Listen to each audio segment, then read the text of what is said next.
So இப்போ next part of விஸ்காசிட்டிக்கு நம்ம move on பண்ணலாம். அது வந்து ஸ்டோக்ஸ் லா. ஸோ நம்ம லாஸ்ட் செக்ஷனில் viscous force and coefficient of viscosity அப்படின்னா என்னன்னு பார்த்துருந்தோம். அண்ட் ஒரு சிம்பிள் வாட்டர் பாடியில் ஒரு ஆப்ஜெக்டை வந்து நம்ம மூவ் பண்ணுறதுக்கு எவ்வளோ ஃபோர்ஸ் வந்து அடிஷ்னலாக ப்ரொவைட் பண்ணணும் விஸ்காசிட்டியை ஓவர் கம் பண்ணுறதுக்கு அப்படின்றது பார்த்துருந்தோம். விஸ்கஸ் ஃபோர்ஸ் குவான்டிஃபை பண்ணியிருந்தோம். ஸோ அதெல்லாமே வந்து ஒரு ஹாரிசான்டல் மூமெண்ட் அப்படின்னு அதுக்காக நீங்கள் வந்து சொல்லலாம். ஓகேவா? ஸோ இந்த கேஸில் நம்ம இப்போ பார்க்க போகிறது வந்து ஒரு மூமெண்ட் இன்சைட் த ஃப்ளூயிட். அதாவது ஒரு கண்டெய்னர் இருக்கு ஆஸ் யூஷுவல். அண்ட் ஒரு ஆப்ஜெக்ட் வந்து லைக் ஃப்ளூயிட்குள்ளே இந்த டைரெக்ஷனில் மூவ் ஆகிட்டு இருக்கு. ஓகேவா? லைக் ஃப்ளூயிட்குள்ளே மூவ் ஆகிட்டு இருக்கு. ஸோ ஆப்வியஸ்லி இந்த கேஸ்லையுமே வந்து ஃப்ளூயிட் ரெசிஸ்டன்ஸ் இருக்கும். ஃப்ளூயிட் வந்து ரெசிஸ்ட் பண்ணும் இந்த பாலோட மோஷனை. ஸோ ஃப்ளூயிட் வந்து இந்த மாதிரி அதோட விஸ்கஸ் ஃபோர்ஸ் இந்த டைரக்ஷனில் எக்ஸர்ட் பண்ணும். இந்த கேஸில் ஃப்ளூயிட் வந்து கீழே மூவ் ஆகிட்டு இருக்கும்போது விஸ்கஸ் ஃபோர்ஸ் வந்து ஆப்வியஸ்லி அப்பர் டைரக்ஷனில் இருக்கும், opposite to direction of relative motion. Okay, நம்ம போன கேசஸில் பார்த்தது வந்து லைக் இந்த மாதிரி ஒரு ஆப்ஜெக்ட் இருந்து ஆப்ஜெக்டை நம்ம இப்படி மூவ் பண்ணிட்டு இருந்தோம். ஸோ இந்த மாதிரி லெஃப்ட் அண்ட் ரைட் டைரக்ஷன்ஸில் நம்மளோட விஸ்கஸ் ஃபோர்ஸ் இருந்தது. ஓகேவா? அதுவுமே basically opposite to direction of relative motion தான். ஸோ ரிலேட்டிவ் மோஷன் எந்த டைரக்ஷனில் இருக்கோ அதுக்கு ஆப்போசிட்டான டைரக்ஷனில் தான் வந்து இந்த ரெசிஸ்டன்ஸ் ஃபோர்ஸ் எப்பவுமே இருக்கும். இதுவாக இருக்கட்டும் இதுவாக இருக்கட்டும். ஓகே, இப்போ நம்ம பார்க்க போகிற கேஸ் வந்து இதுதான். ஸோ இது வந்து when a body falls through a fluid, so ஒரு ஃப்ளூயிட்குள்ளே ஒரு பாடி கீழே விழுந்துகிட்டு இருக்கும் போது அந்த ஃப்ளூயிடை வந்து அந்த லேயர்ஸ் ஆஃப் ஃப்ளூயிடை அந்த பாடி வந்து அதோடைய ட்ராக் பண்ணிக்கிட்டே இருக்கும். ஓகேவா? So relative motion between different layers of the fluid is set. So இந்த பாடி, அதாவது இந்த இங்கே நான் வரைகிறேன்னு பெருசா. ஸோ ஃப்ளூயிட் வந்து இங்கே இருக்குது அண்ட் இந்த ஃப்ளூயிடுக்குள்ளே ஒரு ஆப்ஜெக்ட், அதாவது இந்த பால் வந்து உள்ளே மூவ் ஆகிட்டு இருக்கு. ஓகேவா? ஸோ இந்த பால் மூவ் ஆகிட்டு இருக்கும்போது இந்த பாலுக்கு ரொம்ப ரொம்ப பக்கத்தில் இருக்கிற ஃப்ளூயிட் லேயர்ஸ், அதாவது இங்கே பக்கத்தில் இருக்கிற ஃப்ளூயிட் லேயர்ஸ் வந்து இந்த பாலோட சேர்ந்தே மூவ் ஆகிட்டு இருக்கும். ஓகேவா? இதை நீங்கள் இந்த இடத்துல நீங்கள் தள்ளி போக அந்த ஃப்ளூயிட் பார்ட்டிகல்ஸோட வெலாசிட்டி வந்து வேரி ஆகிட்டே இருக்கும். ஓகேவா? ஸோ என்ன நடக்குது, இந்த பால் சர்ஃபேஸில் இருக்கிற ஃப்ளூயிட் பார்ட்டிகல்ஸ்க்கும் அண்ட் இந்த ஃப்ளூயிடில் இருக்கிற இன்டீரியர் ஃப்ளூயிட் பார்ட்டிகல்ஸ்க்கும் ஒரு ரிலேட்டிவ் வெலாசிட்டி செட் ஆகுது. ஆர் பேசிக்கலி பாலுக்கும் ஃப்ளூயிடுக்கும் நடுவில் ஒரு ரிலேட்டிவ் வெலாசிட்டி செட் ஆகுது. கரெக்டா? ஒரு ரிலேட்டிவ் வெலாசிட்டி இருக்குது, பேசிக்கலி ஸ்லிப்பிங் இருக்குது. ஸோ ஆப்வியஸ்லி இந்த ரிலேட்டிவ் வெலாசிட்டி இருக்கிறதுனால ஒரு ஃப்ரிக்ஷனல் ஃபோர்ஸும் டெவலப் ஆகும். So as a result the body experiences a retarding force. So relative velocity downward டைரக்ஷனில் இருக்கிறதுனால நம்மளோட விஸ்கஸ் ஃபோர்ஸ் இந்த கேஸில் அப்வர்ட் டைரக்ஷனில் இருக்கும். ஓகேவா? அண்ட் இந்த விஸ்கஸ் ஃபோர்ஸோட வேல்யூ இந்த கேஸில் எஃப் விஸ்கஸ் வந்து எப்படி இருக்கும்னா 6 pi into coefficient of viscosity into r into v. ஓகேவா? ஸோ இப்போ நம்ம புரிஞ்சுக்க வேண்டியது ஈட்டா நமக்கு ஏற்கனவே தெரியும், coefficient of velocity, coefficient of viscosity.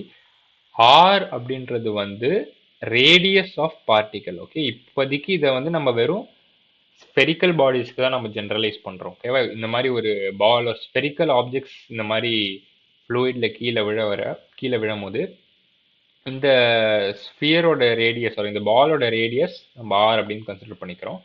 And at any time இந்த பாலோட வெலாசிட்டி, டவுன்வர்ட் வெலாசிட்டி வந்து வி.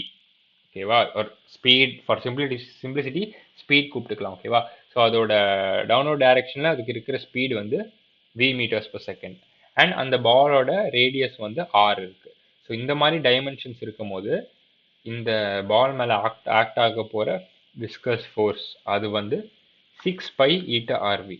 ஓகே, ஸோ இதை வந்து இப்போ நம்ம ப்ரூவ் பண்ண முடியாது, இது வந்து ஸ்லைட்லி பியாண்ட் அவர் ஸ்கோப்பில் இருக்குது. பட் இந்த லா பேர் தான் ஸ்டோக்ஸ் லா. ஓகே, ஸோ ஸ்டோக்ஸ் லா வந்து உங்களுக்கு ஃபாலிங் பாடிஸ் அண்ட் ஃப்ளூயிட்ஸுக்கு என்ன விஸ்கஸ் ஃபோர்ஸோ அந்த விஸ்கஸ் ஃபோர்ஸை கொடுத்துருது இந்த ஈக்குவேஷன் மூலயமா. 6 பை ஈட்டா ஆர்வின்ற ஸ்டோக்ஸ் லாவை நீங்கள் இந்த மாதிரி கேசஸில் அப்ளை பண்ணலாம். Okay, so interesting point note என்னதுன்னா, இந்த விஸ்கஸ் ஃபோர்ஸ் இருக்குல்ல, இந்த கேஸில் இருக்க விஸ்கஸ் ஃபோர்ஸ் வந்து directly proportional to velocity. Basically இதெல்லாம் கான்ஸ்டன்ட், 6 பை ஈட்டா ஆறுன்றதெல்லாம் கான்ஸ்டன்ஸ் தான். வீன்றது வந்து வேரியபிள். வீன்றது என்னது? Basically velocity. So force, viscous ஃபோர்ஸே வந்து பார்த்தீங்கன்னா டைரக்ட்லி ப்ரொபோர்ஷனல் டு வெலாசிட்டியாக இருக்கு. ஓகேவா? ஸோ இதை பேஸ் பண்ணி ஒரு உங்களுக்கு சிம்பிள் கைனமேட்டிக்ஸ் ப்ராப்ளம்ஸ் வந்து கேட்க சான்சஸ் இருக்கு. ஸோ இந்த மாதிரி ஃபோர்ஸ் ப்ரொபோஷனல் டு வெலாசிட்டிங்க இருக்கும் போது உங்களுக்கு ஏற்கனவே தெரியும் என்ன ஈக்குவேஷன்ஸ் எல்லாம் யூஸ் பண்ணணும் அப்படின்றது வந்து. இது வந்து ஒரு interesting point to note. And இன்னொரு இம்பார்ட்டன்ட் பாயிண்ட் என்ன, விஸ்கஸ் ஃபோர்ஸ் மட்டும் தானே இந்த கேஸில் ஆக்ட் ஆகும், மீதி நிறைய ஃபோர்ஸஸ்லாம் இருக்குல்ல இந்த வெர்டிக்கல் டைரக்ஷனில். கிராவிட்டி ஆக்ட் ஆகுது. ஸோ ஃப்ரீ பாடி டயக்ராம் வந்து பார்த்தீங்கன்னா ஆப்வியஸ்லி விஸ்கஸ் ஃபோர்ஸ் ஆக்ட் ஆகுது. அண்ட் இன்னோவேட்டிவ்லி இந்த எல்லா கேஸ்லையுமே வந்து கிராவிட்டி ஃபோர்ஸ் கீழே ஆக்ட் ஆகுது. அண்ட் இன்னொரு இம்பார்ட்டன்ட் திங் நீங்கள் மறக்கக்கூடாது, சின்ஸ் ஃப்ளூயிட் மெக்கானிக்ஸை முடிச்சுட்டு இங்கே வர்றதுனால என்ன சொல்லணும், பாயன் ஃபோர்ஸும் இந்த பால் மேலே ஆக்ட் ஆகும். கரெக்டாக நம்ம ஒரு பாடியை வந்து ஐதர் பார்ஷியலி ஒரு ஃபுல்லி ஒரு ஃப்ளூயிட்குள்ளே இமர்ஸ் பண்ணிட்டோன்னா அந்த ஃப்ளூயிட் வந்து அந்த ஆப்ஜெக்ட் மேலே ஒரு ஃபோர்ஸ் எக்ஸர்ட் பண்ணும் equal to the weight of the fluid displaced. கரெக்டாக அது ஆர்கிமிடிஸ் பிரின்சிபல்லேருந்து வருது. ஸோ அது ஒரு ஃபோர்ஸ் எக்ஸர்ட் பண்ணும், அதோட ஃபோர்ஸ் வந்து point force. And buoyant force எப்பயுமே வந்து இந்த டைரக்ஷனில் தான் இருக்கும், அப்பர் டைரக்ஷனில் தான் இருக்கும். ஓகே, ஸோ அப்பர் டைரக்ஷன் நம்மளுக்கு விஸ்காசிட்டி இருக்குது, பாயிண்ட் ஃபோர்ஸ் இருக்குது, கீழே இருக்கிற ஃபோர்ஸ் வெறும் கிராவிட்டி மட்டும்தான். ஓகேவா? அண்ட் அட் எனி இன்ஸ்டன்ட் பாலோட ஸ்பீடு வந்து v அப்படின்னு நம்ம எடுத்திருக்கோம். ஓகே, ஸோ இப்போ என்ன ஆகுதுன்னா பால் வந்து ஒரு இந்த மாதிரி ஒரு ஃப்ளூயிட்ல நீங்கள் விட்டுட்டீங்க. ஓகேவா? அது கீழே போய்கிட்டே இருக்கும், அது ஒரு லாங் டைம் வரைக்கும் அந்த பால் வந்து கீழே போய்கிட்டே இருக்கும். ஸோ அட் ஒன் பாயிண்ட் என்ன ஆகுதுன்னா இந்த கிராவிட்டி ஃபோர்ஸ் இருக்குல்ல Fg, அது வந்து equal to point force plus viscous force ஆயிடுது. அட் ஒன் பாயிண்ட் வந்து ஃபோர்ஸஸ் பேலன்ஸ்ட் ஆயிடுது இந்த பால் மேலே. ஸோ இந்த பாயன்சியும் விஸ்காஸ் ஃபோர்ஸும் சேர்த்து இந்த கிராவிட்டியோட ஈக்குவலாக இருக்குது. கீழே ஆக்ட் ஆகிற ஃபோர்ஸஸ் வந்து ஈக்குவல் டு மேலே ஆக்ட் ஆகிற ஃபோர்ஸஸ். ஸோ இது வந்து இந்த கண்டிஷன் எஸ்டாப்ளிஷ் ஆகும்போது பால் வந்து ஈக்குலிபிரியமில் இருக்குது. பட் என்ன ஆகுது, பால் வந்து ஆல்ரெடி வெலாசிட்டி கெயின் பண்ணிக்கிட்டே தான் கீழே வருது.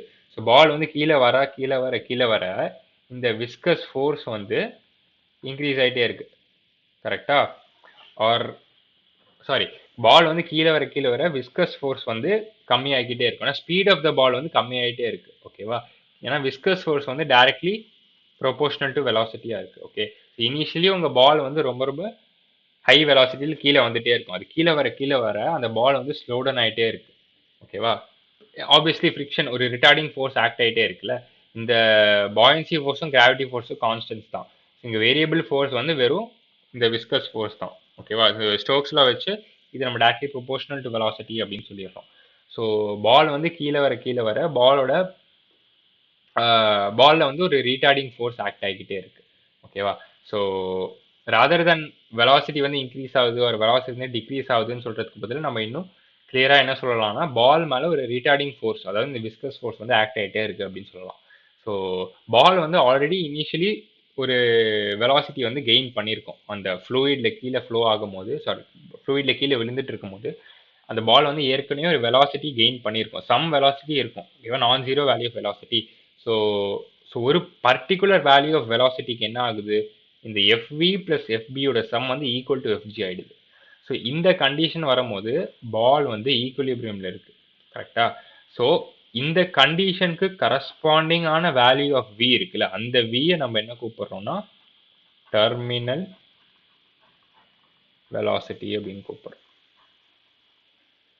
ஸோ ஆக்சுவலாக என்ன ஆகுதுன்னா நீங்கள் ஃபர்ஸ்ட் பாலை ரிலீஸ் பண்ணுறீங்க, பால் வந்து ஃப்ளூயிடில் ஃப்ளோ ஆகிட்டே இருக்கு, கீழே வந்துட்டே இருக்கு, அது மேலே ஒரு ரீட்டார்டிங் ஃபோர்ஸ் ஆக்ட் ஆகிக்கிட்டே இருக்கு ஃபார் ஒன் பர்டிகுலர் வெலாசிட்டிக்கு.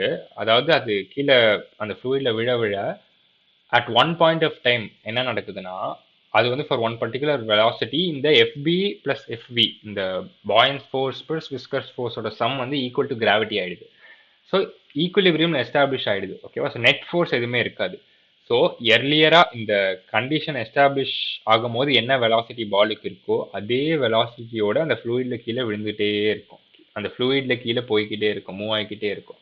ஓகேவா? எந்த சேஞ்சுமே இருக்காது அந்த பாயிண்ட்க்கு அதுக்கப்புறம். ஸோ ஏன்னா அதுக்கப்புறம் உங்களுக்கு ஈக்குலிபிரியம் எஸ்டாப்ளிஷ் ஆயிடுச்சு. ஈக்குலிபிரியம் எஸ்டாப்ளிஷ் ஆயிடுச்சுன்னா என்ன, ஆக்சலரேஷன் எதுவுமே இருக்காது. ஸோ எர்லியராக உங்களுக்கு இனிஷியல் வெலாசிட்டி என்னவா இருக்கோ அதே தான் ஃபைனல் வெலாசிட்டியும் இருக்கும், ஆக்சலரேஷன் இல்லாத கேஸில். ஓகே, ஸோ இந்த வெலாசிட்டி தான் நம்ம டெர்மினல் வெலாசிட்டி அப்படின்னு சொல்லுவோம். ஸோ ஒன்ஸ் டெர்மினல் வெலாசிட்டி பாலுக்கு ஒரு பால் வந்து அட்டைன் பண்ணதுக்கப்புறம் அந்த டெர்மினல் வெலாசிட்டி கான்ஸ்டண்ட்டாக இருக்கும். அதே வெலாசிட்டிலேயே உங்கள் பால் வந்து அந்த ஃப்ளூயிட்குள்ளே வர்டிக்கலி மூவ் ஆகிட்டு இருக்கும், பால் வந்து ஸ்டாப் ஆகாது. ஓகே, இங்கே இம்பார்ட்டன்ட் பாயிண்ட் என்னதுன்னா உங்களுக்கு ஈக்குலிபிரியம் எஸ்டாப்ளிஷ் ஆனதுக்கப்புறம் ஸ்பீட் ஜீரோன்னு நீங்கள் சொல்லக்கூடாது. ஈக்குலிபிரியம்க்கு அப்புறம் ஆக்சலரேஷன் தான் ஜீரோ. ஓகேவா? ஸ்பீடு வந்து இனிஷியலாக என்ன ஸ்பீட் இருந்ததோ இந்த கண்டிஷன் எஸ்டாப்ளிஷ் ஆகிறதுக்கு முன்னாடி அதே ஸ்பீடோடைய பால் வந்து கீழே மூவ் ஆகிட்டு இருக்கும். ஓகே, ஸோ அந்த அந்த பர்டிகுலர் வேல்யூ ஆஃப் வெலாசிட்டி தான் டெர்மினல் வெலாசிட்டி. ஸோ அதுதான் இந்த இடத்துல கொடுத்துருக்காங்க. ஓகேவா? ஸோ விஸ்கஸ் ஃபோர்ஸ் வந்து அக்கார்டிங் டு ஸ்டோக்ஸ்லாம் 6π∗RV நம்ம சொல்லிடுவோம். அண்ட் பேசிக்கலி அந்த ஈக்குலிபிரியம் கண்டிஷனை இங்கே வந்து அவங்க ஈக்குவேட் பண்ணியிருக்காங்க. So weight of the ball வந்து வெயிட் எப்படி நம்ம எழுதலாம்? Weight is equal to mass into acceleration into gravity. So மாஸை வந்து டென்சிட்டி இன்டூ வால்யூம்னு நம்ம எழுதலாம். கரெக்டாக? So density rho into volume வந்து 4/3πr³ for spherical structures and g இங்கே இருக்குது. ஸோ அந்த ஈக்குவேஷன் தான் இங்கே இருக்குது. அண்ட் பாயிண்ட் ஃபோர்ஸ் என்ன ஈக்குவேஷனு? Rho into volume immersed into g. ஓகேவா? நீங்கள் ஃப்ளூயிட் மெக்கானிக்ஸ் ஒரு வாட்டி ரிவைஸ் பண்ணிட்டு வாங்க. ஸோ உங்களுக்கு இங்கேருந்து பாயிண்ட் ஃபோர்ஸோட வேல்யூ கிடைக்கும். ஸோ இந்த கேஸில் வால்யூம் இமர்ஸ்ட்ன்றது என்னது? Total volume of the spherical structure. ஏன்னா உங்களுக்கு மொத்த வால்யூம் ஆஃப் த ஸ்பெரிக்கல் ஸ்ட்ரக்சரும் தண்ணிக்குள்ளே இமர்ஸ் ஆகி தான் இருக்குது. ஓகே, ஸோ வால்யூம் இமர்ஸ்ட்ன்றது வந்து இந்த வால்யூம் ஆஃப் த ஸ்பியர் தான். ஸோ இங்கே வந்து டென்சிட்டி ஆஃப் வாட்டர், இது வந்து டென்சிட்டி ஆஃப் அந்த மெட்டீரியல் பால். ஓகேவா? ஸோ இது வந்து row W into 4/3πr³ into G. Okay, இந்த ரோ டபிள்யூ அப்படின்றத அவங்க சிக்மா அப்படின்னு கூப்பிட்டுக்கிறாங்க. அவ்வளோதான். ஸோ என்ன பண்ணியிருக்காங்க? இது வந்து விஸ்கஸ் ஃபோர்ஸை வந்து viscous force is equal to gravity minus buoyancy அப்படின்னு எழுதியிருக்காங்க. நம்ம என்ன எழுதியிருக்கோம்? Gravity is equal to viscous force plus buoyancy அப்படின்னு எழுதியிருக்கோம். இதை ரீஅரேஞ்ச் பண்ணி அவங்க இங்கே எழுதியிருக்காங்க. ஓகேவா? So viscous force is equal to weight minus buoyant force. So இதை ஈக்குவேட் பண்ணதுக்கப்புறம் இது வந்து basically equilibrium condition.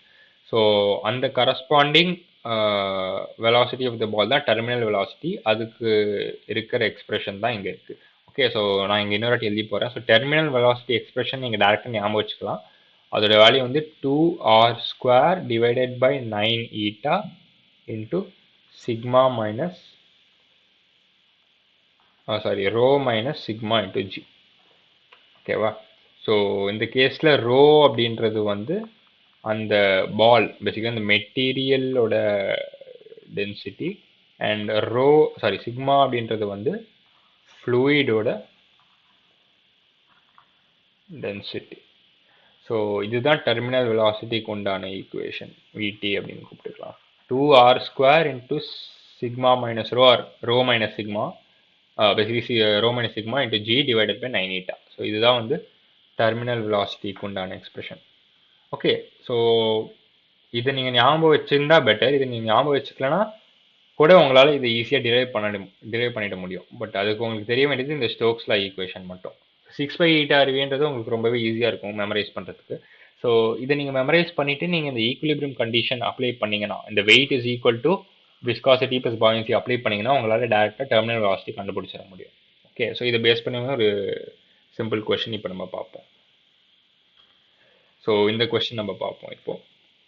So steel sphere of radius is dropped in a viscous liquid of 0.02 SI units. ஓகேவா? அண்ட் டென்சிட்டி ஆஃப் ஸ்டீல் இங்கே கொடுத்துருக்காங்க. Density of the liquid வந்து 1000 அதுவும் கொடுத்துருக்காங்க. Calculate the terminal velocity of the sphere. So just terminal velocity equation மட்டும் use பண்ணால் போதும். So 2r² divided by 9η into rho minus sigma g. So இதுதான் terminal velocity equation. So 2r², radius என்னது 1 mm.